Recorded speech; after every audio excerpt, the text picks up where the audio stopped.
ফজরের নামাজ পড়ে ভোর 6টা বাজে উঠে নাস্তা রেডি করতে হয়, যার কারণে প্রতিদিনই ভাবি একটু সকাল সকাল ঘুমাবো, তার কখনো হয়ে ওঠে না। এখন বাজে রাত প্রায় 12টা। এত রাতে জামাইয়ের আবদার পূরণ করতে হবে, তার নাকি অনেক বেশি ক্ষুধা লাগছে। সে আমার জন্য অনেকগুলো বোরকা কিনে আনছে। বোরকা হিজাবে নাকি আমাকে বেশি সুন্দর লাগে। জীবনে এমনও সময় গেছে একটা বোরকা পরে বছরের পর বছর পার করছি। বেতনের টাকা হাতে পেয়েই এতগুলো বোরকা নিয়ে আসলো। সবগুলো বোরকা পরেই আপনাদেরকে দেখাবো দেখতে কেমন লাগে। তার আগে ভাবছি যা রান্না করব আগে একটু রেডি করে নি। জামাইয়ের খুবই পছন্দের একটা খাবার মাছের বালিশ দিয়ে পাহাড়ি রান্না। ভাবছি সম্পূর্ণ রেসিপিটাই আপনাদের সাথে শেয়ার করব। আমাদের অঞ্চলে এই রান্নাটা কিভাবে করা হয়। পাহাড়ি ছোট ছোট বেগুনগুলো এখানে কিন্তু সহজে পাওয়া যায় না, তাই আমি এই বেগুনগুলোকে একটু ছোট ছোট করে কেটে নিচ্ছি আর একটু ডিজাইন করে নিচ্ছি। বেগুনগুলো অল্প একটু সময় পানির মধ্যে ভিজিয়ে রেখে ভালো করে পরিষ্কার করে নিতে হবে। এবার সামান্য লবণ হলুদ দিয়ে তেলের মধ্যে ভেজে নিতে হবে। বড় বড় মাছের বালিশগুলো তো আপনারা অনেকেই অনেকভাবে খেয়েছেন, এভাবে কি কখনো রান্না করে খেয়েছেন? যাই হোক, এখানে আমি বেগুনগুলো একটু ভেজে নিয়েছি, অন্যদিকে আমি মশলাটাও কষিয়ে নিচ্ছি,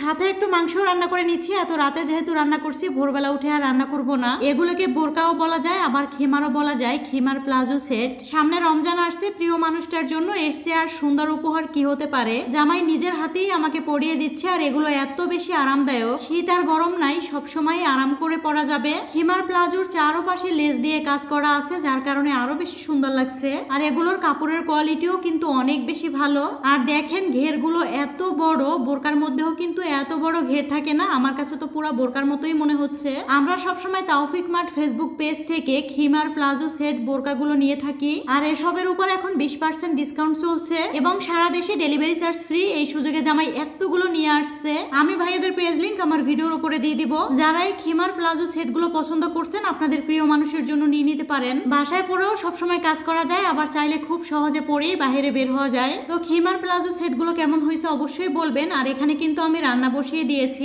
যখন বেশি সময় থাকে না, তখন আমি দুই চুলাতেই রান্না বসিয়ে দিই। ক্যামেরা অন করে দুই চুলাতে রান্না করাটা একটু কষ্টের হয়ে যায়। যে সকল আপুরা ভিডিও বানান তারা তো জানেনি। জামাই বাহির থেকে আসার সময় কিছু বাজারও নিয়ে আসছিল, বাজারগুলো একটু বের করে রাখলাম। ছোটবেলা মায়ের কাছে শুনতাম যে কোনো রান্নার স্বাদ অনেকটা বেড়ে যায় তরকারি কষানোর উপর।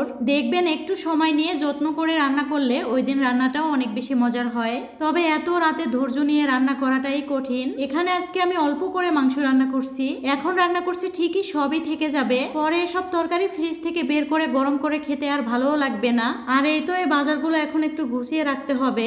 গতকাল তো আপনারা দেখছেনই আমাদের বাসায় ফার্নিচারের কাজ চলে, তো ভাবছি সবাইকে নিয়ে আবারও খিচুড়ি রান্না করে খাবো, তাই কিছু বাজার মশলা এসবের দরকার ছিল। মাংসগুলো কষাতেই অনেকটা সেদ্ধ হয়ে গেছে, আরো কিছু সময় চুলার উপর রেখে দিব। সকাল থেকে রাত পর্যন্ত যখন রান্নাঘরে রান্না করতে গিয়ে ক্লান্ত হয়ে যাই, যতই ভালো খাবার হোক না কেন তখন আর খেতে মন চায় না। রান্না করে গরম ধোয়া ওঠা ভাত তরকারি নিয়ে খেতে বসলাম। কষ্ট হলেও এটাই মনে হয় দিন শেষে শান্তি। আমাদের বাসার সবাই টমেটো ভর্তা একটু বেশি পছন্দ করে, তাই আমি টমেটো ভর্তাও নিয়েছি। যাই হোক, সবাই ভালো থাকবেন। আজকের ভিডিওটি এ পর্যন্ত।